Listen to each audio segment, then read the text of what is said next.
Prania juaj këtu dëshmon se siguria rrugore nuk njeh kufi dhe se sfidat tona janë të përbashkëta. Siguria rrugore nuk është thjesht një sfidë institucionale. Ajo është një përgjegjësi e përbashkët, një detyrim moral dhe një garanci për jetën e çdo qytetari që lëviz në rrugë. Sot nuk jemi këtu për një aktivitet sensibilizues të radhës, por jemi këtu për diçka shumë të shtrenjtë, për jetën. Çdo humbje jete në statistikat tona të aksidenteve nuk është thjesht një numër, është një jetë e ndërprerë në mes, është një familje e lënduar.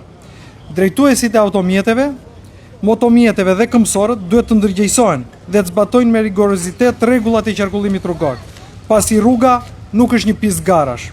Teknologjia nuk na shpëton dot nëse mungon vetdia. Prandaj gjej rastin të ubithirje të gjithë drejtuesve të mjeteve. Shpejtësia vret.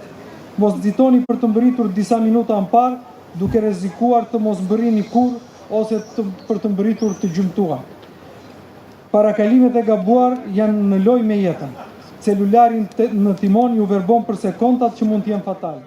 Dhe mbi të gjitha, alkooli dhe substancat e tjera të ndaluara nuk kanë vend në timon. Kush drejton automjetin në efektin e tyre, nuk po drejton një makinë, por një armë që rrezikon të vrasë jetë. Po aq i rëndësishëm është dhe dimensioni i parandalimit dhe edukimit. Mesazhet sensibilizuese për drejtuesit e mjeteve janë thelbësore për të ndryshuar sjelljen në rrugë për të rritur ndërgjegjësimin publik.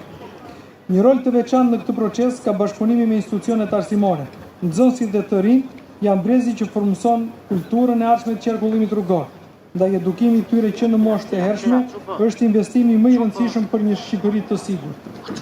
Kjo është arsyeja pse ne po bashkëpunojmë fort me institucionet arsimore, sepse fëmijët dhe nxënësit kanë nevojë për një impakt të jashtëzakonshëm sensibilizues.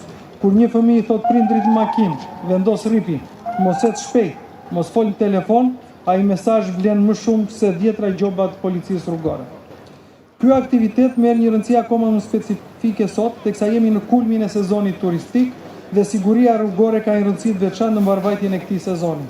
Pavarësisht se vindet e fundit në Shqipëri është pothuajse tër vitin sezon turistik. Për këtë fakt, policia e shtetit është në gatishmëri të plot edhe gjatë këtij sezoni. Kemi hartuar plane të detajuar masash për menaxhimin e fluksit të madh të automjeteve që gjatë verës shumë fishohen.